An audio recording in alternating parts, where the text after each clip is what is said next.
Welcome to Jeyar's diary treasure. இன்றைக்கி ஒரு bullet cooking vlog தாங்க பார்க்க போகிறோம். ரொம்ப நாளாக நல்ல ஒரு கல்யாணத்துக்கு போய் ஒரு வாழை இலை போட்டு சாப்பிட்ணுன்னு சொல்லிட்டு ஒரு கிரேவிங்காகவே இருந்துட்டு எங்கள் மாமியார்கிட்ட பேசிக்கிட்டு இருந்தேன். நீ ஏம்மா கவலைப்படுற, வாம்மா இங்கே ஒரு சீமந்த ஃபங்க்ஷன் இருக்குது அப்படின்னு சொல்லிட்டு கூப்பிட்டுட்டு போனாங்க. நல்ல வாழை இலையில் சூப்பராக 2 ஸ்வீட்டு, நல்ல ஒரு 5 வகையான சாதம் போட்டாங்க. சூப்பராக அது எல்லாத்தையும் சாப்பிட்டு வீட்டுக்கு வந்துட்டு நம்ம மட்டும் சாப்பிட்டா பத்துமா, நம்ம வீட்டில் இருக்கவங்களும் சாப்பிட்ணும்ல அப்படின்னு சொல்லிட்டு ரொம்ப நாளாக மேலே தூசி தட்டிட்டு இருந்த இந்த robo cook electric pressure cooker 1 பாட்டை எடுத்துட்டு அதை அழகாக அன்பாக்சிங் பண்ணி நம்ம தான் இது வரைக்கும் இந்த மாதிரி தான் யூஸ் பண்ணதே கிடையாது. ஸோ ஃபஸ்ட்டு அதோட மேனுவலை படித்து என்னென்ன கொடுத்துருக்காங்கன்னு சொல்லிட்டு அதை கொஞ்சம் ஆராய்ச்சி பண்ணி எல்லாத்தையும் எடுத்து வச்சு சரிடா வாடா இப்போ ஆரம்பிப்போண்டா அப்படின்னு சொல்லிட்டு வீட்டில் கேட்டால் நீ என்ன பிரியாணி பண்ணிவிடு இன்னைக்கு அப்படின்ட்டாங்க. என்னடா முதல்ல எடுத்த உடனே நம்மளுக்கு இவ்வளோ பெரிய டாஸ்க்கை கொடுக்குறாங்களேன்னு சொல்லிட்டு இதுக்கெல்லாம் அசராதரா அப்படின்னு சொல்லிட்டு ஸ்டார்ட் பண்ண ஆரம்பிச்சிட்டேன்.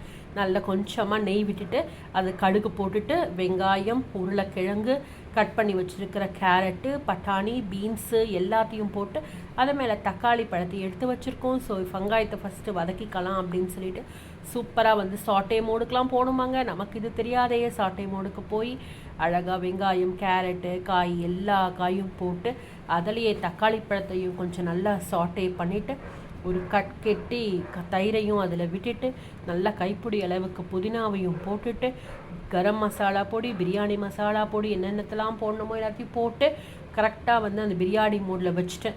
சரி தொட்டுக்கை இல்லாமல் சாப்பிடுவாங்களா வெறும் ரைத்தாக்கு, கத்திரிக்காய் தான் வேணும் அப்படின்னு சொல்லிட்டாங்க. சரின்னு சொல்லிட்டு கத்திரிக்காவையும் தக்காளி பழத்தை எல்லாத்தையும் போட்டு இது இங்கே வேகட்டும், நம்ம அடுப்புக்கு போகலாம், நம்மளோட கேஸ் ஸ்டவ்வுக்கு போகலான்னு சொல்லிட்டு சூப்பராக பார்த்தீங்கன்னா கத்திரிக்காயில் வச்சு ஒரு நல்ல நம்மளுக்கு தெரிஞ்சு அதெல்லாம் போட்டு கொஞ்சம் பொடி, உப்பு, காரப்பொடி என்னென்ன போடணுமோ எல்லாத்தையும் போட்டு சூப்பராக ஒரு கத்திரிக்காய் தொக்கும் ரெடி பண்ணியாச்சு. பிரியாணிக்கு அது பிரியாணி வேகட்டும், அதுக்குள்ளே இதோட சும்மா இருப்பாங்களா, எனக்கு கொஞ்சம் ரசம் வேணும், வெறும் பிரியாணி மட்டும் எப்படி சாப்பிட்றது அப்படின்ட்டாங்க.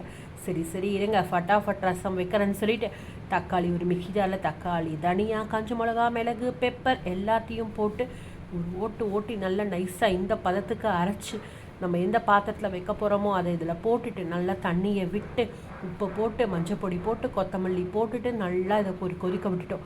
கொதிக்க விட்டால் சூப்பராக ரசம் இருக்குங்க. கத்திரிக்காயும் ரெடி ஆகிடுச்சு. எல்லா கடவுளையும் வேண்டிக்கிட்டு அப்பாடா அதுவும் பீப் சவுண்டு வந்துடுச்சுன்னு ஓப்பன் பண்ணால் பிரியாணி நல்லா சூப்பராக வெந்துடுச்சு. அவ்வளோதாங்க, தட்டில் போட்டு பிரியாணி தொட்டுக்க கத்திரிக்காய் ரசம் சாதம் வச்சு புல்லட் குக்கிங்கில் கடகடன் செஞ்சு அழகாக அவங்களுக்கு சூப்பராக ரெடி பண்ணி கொடுத்தாச்சு. கண்டிப்பாக இந்த வீடியோ எல்லாருக்கும் பிடிச்சிருக்கும்னு நினைக்கிறேன், யூஸ்ஃபுல்லாக இருக்கும்னு நினைக்கிறேன். இன்னொரு வீடியோவில் சந்திக்கலாம். பாய், டேக் கேர்.